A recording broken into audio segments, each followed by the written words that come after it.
Assalamualaikum warahmatullahi wabarakatuh. Perkenalkan, nama saya Rayhana Arianti, NPM 2105160108. Di sini saya sebagai moderator. Sebelum memulai materi, saya akan memperkenalkan anggota saya terlebih dahulu. Yang pertama adalah Sri Wahyuningsih, yang kedua Natasha Safira, yang ketiga ada Putri Fatini, yang keempat ada Fani Adelia, yang kelima ada Naya Fania. Judul dari materi kami adalah aspek pajak dalam kegiatan bisnis. Baiklah, di sini saya akan memulai materi saya yang pertama yang berjudul tentang gambaran umum pajak. Pengertian pajak, ada berbagai macam batasan atau definisi tentang pajak yang dikemukakan oleh para ahli baik dalam negeri maupun luar negeri. Pajak itu sendiri adalah iuran kepada negara yang dapat dipaksakan, yang terutang oleh yang wajib membayarnya menurut peraturan-peraturan dengan tidak mendapat prestasi kembali yang langsung dapat ditunjukkan, dan yang gunanya adalah untuk membiayai pengeluaran-pengeluaran umum berhubung dengan tugas negara yang menyelenggarakan pemerintahan. Pajak juga memiliki beberapa unsur. Unsur yang pertamanya itu adalah iuran dari rakyat kepada negara, yang kedua berdasarkan undang-undang, yang ketiga tanpa jasa timbal atau kontraprestasi dari negara yang secara langsung dapat ditunjuk. Dalam pembayaran pajak tidak dapat ditunjukkan adanya kontraprestasi individual oleh pemerintah. Dan yang keempat, digunakan untuk membiayai rumah tangga negara, yakni pengeluaran-pengeluaran yang bermanfaat bagi masyarakat luas. Pajak juga memiliki beberapa fungsi. Fungsi yang pertamanya itu adalah fungsi anggaran. Fungsi anggaran ini adalah fungsi untuk mengumpulkan uang pajak dengan sebanyak-banyaknya sesuai undang-undang yang berlaku yang pada waktunya akan digunakan untuk membiayai pengeluaran negara.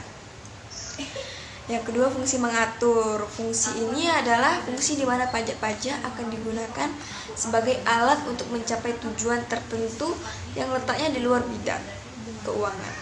Dan yang ketiga adalah fungsi demokrasi, fungsi yang merupakan salah satu wujud sistem gotong royong, termasuk kegiatan pemerintahan atau pembangunan demi kesejahteraan masyarakat. Fungsi ini sering dikaitkan dengan hak seseorang untuk mendapatkan pelayanan dari pemerintahan apabila ia telah melakukan kewajiban pembayaran pajak. Dan yang keempat, fungsi distribusi pendapatan. Fungsi ini digunakan untuk membiayai pengeluaran umum dan pembangunan nasional sehingga dapat membuka kesempatan kerja dengan tujuan untuk meningkatkan pendapatan masyarakat. Beberapa teori yang mendukung hak negara untuk memungut pajak dari rakyatnya. Yang pertama, teori asuransi. Teori ini menyatakan bahwa negara bertugas untuk melindungi orang dan segala kepentingannya, meliputi keselamatan dan keamanan jiwa atau harta bendanya. Yang kedua, teori kepentingan. Teori ini awalnya hanya memperhatikan pembagian beban pajak yang harus dipungut dari seluruh penduduk. Dan pajak memiliki golongan yang pajak dikelompokkan menjadi pajak langsung dan pajak tidak langsung. Pajak juga memiliki tarif dan dasar pengenaan dan cara perhitungannya. Tarif pajak yang dikenakan atas objek pajak adalah sebesar 0,5%, sedangkan dasar pengenaan pajak adalah sebagai berikut. Yang pertama, dasar pengenaan pajak dengan nilai jual objek pajak. Yang kedua, besarnya nilai jual objek pajak ditetapkan setiap 3 tahun oleh Kepala Kantor Wilayah Direktur Jenderal Pajak atas nama Menteri Keuangan dengan mempertimbangkan pendapatan gubernur atau bupati wali kota. Dan yang ketiga, dasar perhitungan pajak adalah yang ditetapkan serendah-rendahnya itu 20% dan yang setinggi-tingginya itu adalah 100% dari nilai objek pajak. Ketentuan umum dan tata cara perpajakan. Pemerintah menciptakan sistem perpajakan yaitu dengan lahirnya Undang-Undang Dasar Nomor 6 Tahun 1983 tentang ketentuan umum dan tata cara perpajakan, yang diubah dengan Undang-Undang Dasar Nomor 16 Tahun 2009. Tujuan perubahan ketentuan umum dan tata cara perpajakan, yang pertama, meningkatkan efisiensi pungutan pajak, yang kedua, meningkatkan pelayanan, yang ketiga, meningkatkan keseimbangan hak dan kewajiban, dan yang keempat, menyederhanakan prosedur administrasi perpajakan. Selanjutnya A. Nomor pokok wajib pajak atau NPWP adalah nomor yang diberikan wajib pajak untuk sebagai sarana administrasi perpajakan sebagai pengenal diri. Ada dua wajib pajak yang wajib mendaftarkan diri. Yang pertama, wajib pajak badan dan wajib pajak perseorangan. Wajib pajak badan yaitu dikenakan perusahaan atau entitas hukum, dan wajib pajak perseorangan yaitu perseorang atau individu. Selanjutnya, surat pemberitahuan atau SPT adalah surat wajib pajak untuk melaporkan perhitungan atau pembayaran wajib pajak. SPT dibedakan menjadi dua, yaitu surat pemberitahuan masa untuk suatu masa pajak tertentu. Dan yang kedua, surat pemberitahuan tahunan adalah surat untuk 1 tahun pajak atau bagian tahun pajak. Di sini saya akan menjelaskan tentang pajak penghasilan. Perjalanan pajak penghasilan sudah terdapat pada zaman Romawi kuno. Sejarah perjalanan pajak penghasilan terdapat di Indonesia sejak adanya Tenemex Tax pada tahun 1816, yaitu sejenis pajak yang dikenakan sewa terhadap mereka yang menggunakan bumi sebagai tempat berdirinya rumah dan bangunan. Dari uraian yang di atas, saya ingin menjelaskan terkait pajak penghasilan. 1. Subjek pajak penghasilan. 2. Objek pajak penghasilan. 3. Menghitung pajak penghasilan wajib pajak orang pribadi. 4. Menghitung pajak penghasilan wajib pajak badan. 5. Penghasilan sebagai objek pajak. 6. Penghasilan bukan objek pajak. Di sini saya akan menjelaskan satu persatu. Yang pertama, subjek pajak penghasilan itu seperti orang pribadi, badan itu tempat tinggal atau kedudukan, itu bentuk usaha tetap. Yang kedua, objek pajak penghasilan. Objek pajak penghasilan seperti penghasilan kegiatan yang kita lakukan. Assalamualaikum warahmatullahi wabarakatuh. Di sini saya akan melanjutkan materi dari teman saya. D. Pajak pertambahan nilai barang dan jasa dan pajak penjualan atas barang mewah. Perhitungan PPN yang harus disetor oleh PKP dikenal istilah pajak keluaran dan pajak masukan. Pajak keluaran adalah PPN yang dipungut ketika PKP menjual produknya atau menyerahkan barang kena pajak. Pajak masukan adalah PPN yang dibayarkan ketika pengusaha kena pajak membeli, memperoleh, dan membuat produknya. Indonesia pula menganut sistem tarif tunggal untuk PPN, yaitu sebesar 10%. Dasar hukum untuk penerapan PPN, Undang-Undang Nomor 8 Tahun 1983 berikut dengan revisinya, yaitu Undang-Undang Nomor 11 Tahun 1994 dan Undang-Undang Nomor 18 pada tahun 2000 serta lainnya. Ada pula karakteristik pajak pertambahan nilai merupakan pajak objektif, suatu pajak yang timbulnya kewajiban pajak sangat ditentukan oleh objek pajak. Pajak pertambahan nilai dikenakan pada setiap rantai distribusi atau multi-stake tax. Barang kena pajak yang tergolong barang biasa dan mewah.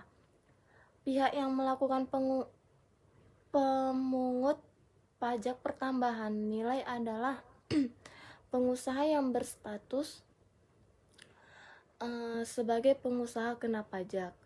Ada pula perkecualian tidak dikenakan PPN pasal 4A Undang-Undang Nomor 8 Tahun 1983 tentang pertambahan nilai barang dan jasa dan pajak penjualan atas barang mewah, sebagaimana telah beberapa kali diubah tidak dikenakan pajak pertambahan nilai, yaitu ada barang dan kebutuhan pokok yang sangat dibutuhkan oleh masyarakat.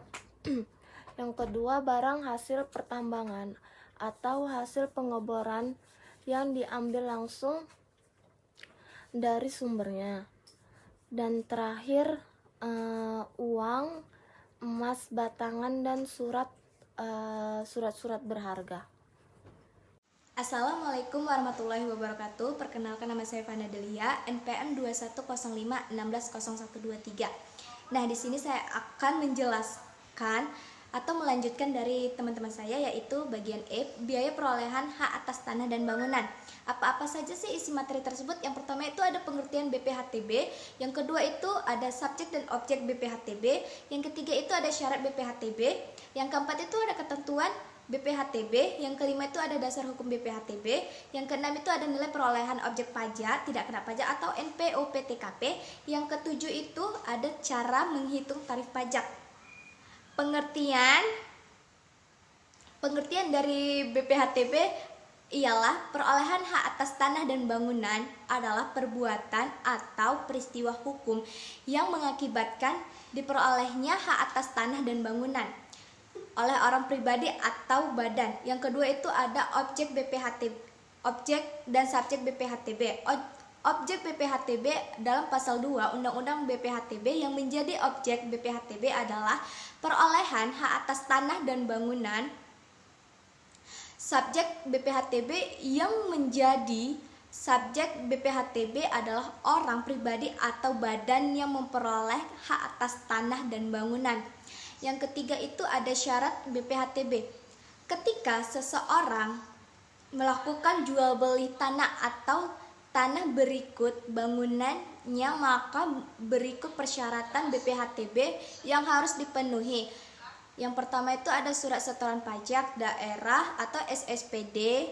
Yang kedua itu ada fotokopi surat pemberitahuan pajak terutang atau SPPT. Yang ketiga itu ada fotokopi KTP wajib. Sekian dari saya. Wassalamualaikum warahmatullahi wabarakatuh. Pajak bumi dan bangunan atau PBB adalah pajak yang dikenakan atas kepemilikan tanah atau bangunan yang dimiliki oleh seseorang. PBB termasuk dalam jenis pajak daerah yang diatur oleh pemerintah daerah sesuai dengan peraturan perundang-undangan yang berlaku di Indonesia. Jenis-jenis PBB. Di Indonesia terdapat dua jenis PBB, yaitu PBB perkotaan dan PBB perdesaan. PBB perkotaan dikenakan pada tanah dan bangunan yang terletak di perkotaan, sedangkan PBB perdesaan dikenakan pada tanah dan bangunan yang terletak di perdesaan. Objek PBB. Objek PBB adalah suatu tanah dan bangunan yang dimiliki oleh seseorang. Tanah yang dikenakan PBB meliputi tanah yang digunakan untuk perumahan, industri, pertanian, kehutanan, dan lain sebagainya. Sedangkan bangunan yang dikenakan PBB seperti bangunan perumahan, bangunan apartemen, dan lain sebagainya. Tarif PBB. Tarif PBB ditetapkan oleh pemerintah daerah setiap tahunnya. Cara menghitung PBB. Ada rumus cara menghitung PBB, yaitu PBB sama dengan NJOP kali tarif kali faktor pengurangan. Cara membayar PBB. Pembayaran PBB dapat dilakukan melalui bank atau kantor pos yang bekerjasama dengan pemerintah daerah. Pembayaran PBB biasanya dilakukan setiap tahun. Cara membayar PBB. Pembayaran PBB dapat dilakukan melalui bank atau kantor pos yang bekerjasama dengan pemerintah daerah. Pembayaran PBB biasanya dilakukan setiap tahunnya, dan jika terlambat membayar, maka akan dikenakan denda dan bunga. Kesimpulannya, dapat disimpulkan bahwa pajak adalah iuran yang harus dibayarkan oleh wajib pajak kepada negara berdasarkan undang-undang tanpa ada jasa, timbal balik, atau kontraprestasi yang langsung untuk diberikan oleh negara kepada wajib pajak. Kelompok kami, kurang lebihnya kami mohon maaf. Wassalamualaikum warahmatullahi wabarakatuh.